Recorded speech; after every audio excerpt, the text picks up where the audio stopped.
بسم اللہ الرحمن الرحیم۔ شروع اللہ کے نام سے جو بڑا مہربان اور نہایت رحم کرنے والا ہے۔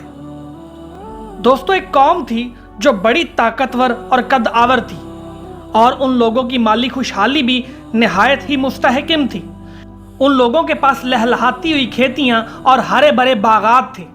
پہاڑوں کو تراش تراش کر ان لوگوں نے گرمیوں اور سردیوں کے لیے الگ الگ محل تعمیر کیے ہوئے تھے۔ ان لوگوں کو اپنی کثرت اور طاقت پر بڑا اعتماد اور اپنے تمول اور سامان عیش و عشرت پر بڑا ناز تھا، مگر کفر، بدعمالیوں اور بدکاریوں کی منحوسیت نے ان لوگوں کو قہر الہی کے عذاب میں اس طرح گرفتار کر دیا کہ آندھی کے جھونکوں اور جھٹکوں نے ان کی پوری آبادی کو جھنجھوڑ کر چکنا چور کر دیا، اور اس پوری قوم کے وجود کو صفحہ ہستی سے اس طرح مٹا دیا کہ ان کی قبروں کا بھی کہیں نشان باقی نہ رہا۔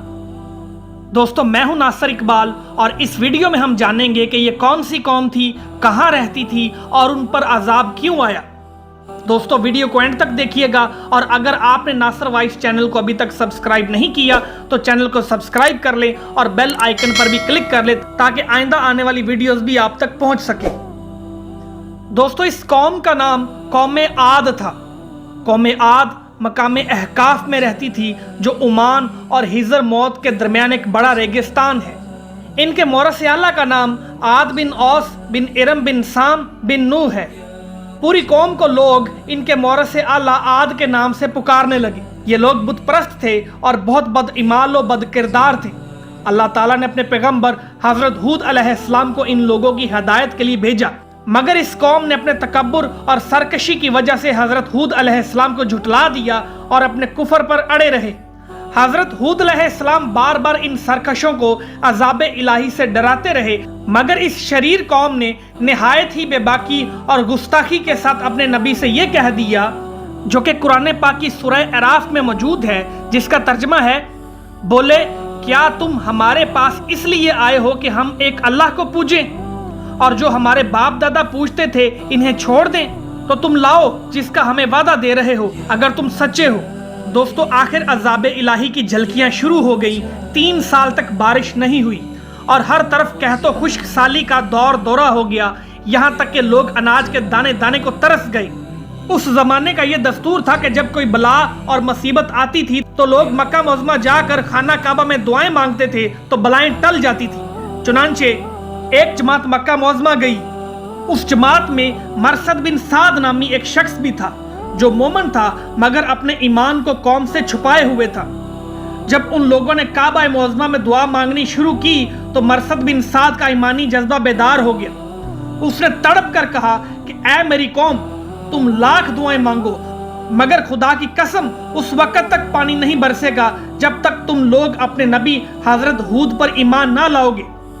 حضرت مرثد بن سعد نے جب اپنا ایمان ظاہر کر دیا تو قوم عاد کے شریروں نے ان کو مار پیٹ کر الگ کر دیا اور دعائیں مانگنے لگے۔ اس وقت اللہ تعالیٰ نے 3 بدلیاں بھیجی، ایک سفید، ایک سرخ، ایک سیاہ، اور آسمان سے ایک آواز آئی، اے قوم عاد، تم لوگ اپنی قوم کے لیے ان 3 بدلیوں میں سے ایک بدلی کو پسند کر لو۔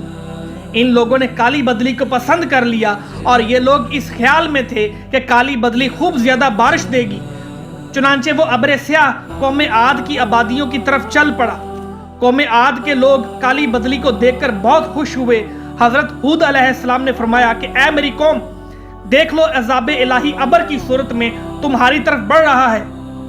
مگر قوم کے گستاخوں نے اپنے نبی کو جھٹلا دیا اور کہا کہ کہاں کا عذاب اور کیسا عذاب؟ یہ تو بادل ہے جو ہمیں بارش دینے کے لیے آ رہا ہے۔ دوستو، یہ بادل پشم کی طرف سے آبادیوں کی طرف برابر بڑھتا رہا، اور ایک دم ناگہاں اس میں سے آندھی آئی جو اتنی شدید تھی کہ اونٹوں کو ماں ان کے سواروں کے اڑا کر کہیں سے کہیں پھینک دیتی تھی۔ پھر اتنی زوردار ہو گئی کہ درختوں کو جڑوں سے اکھاڑ کر اڑا لے جانے لگی۔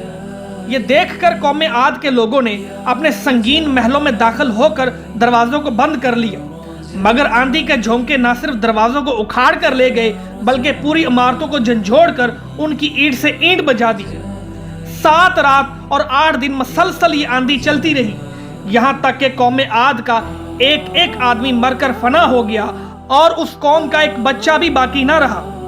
جب آندھی ختم ہوئی تو قوم کی لمبی لمبی لاشیں زمین پر اس طرح پڑی ہوئی تھیں جس طرح کھجوروں کے درخت اکھڑ کر زمین پر پڑے ہوئے ہوں۔ چنانچہ ارشاد ربانی ہے، اور رہے عاد تو وہ ہلاک کیے گئے، نہایت سخت جتی آندھی سے وہ ان پر قوت سے لگا دی گئی۔ 7 راتیں اور 8 دن لگاتار تو ان لوگوں کو بچھڑے ہوئے دیکھو، گویا وہ کھجور کے درخت گرے ہوئے، تو تم ان میں سے کسی کو بچا ہوا دیکھ رہے ہو؟ پھر قدرت خداوندی کے کالے رنگ کے پرندوں کا ایک گول نمودار ہوا جنہوں نے ان کی لاشوں کو اٹھا اٹھا کر سمندر میں پھینک دیا، اور حضرت ہود علیہ السلام نے اس بستی کو چھوڑ دیا اور چند مومنین کو جو ایمان لائے تھے ساتھ لے کر مکہ مکرمہ چلے گئے اور آخری زندگی تک بیت اللہ شریف میں عبادت کرتے رہے۔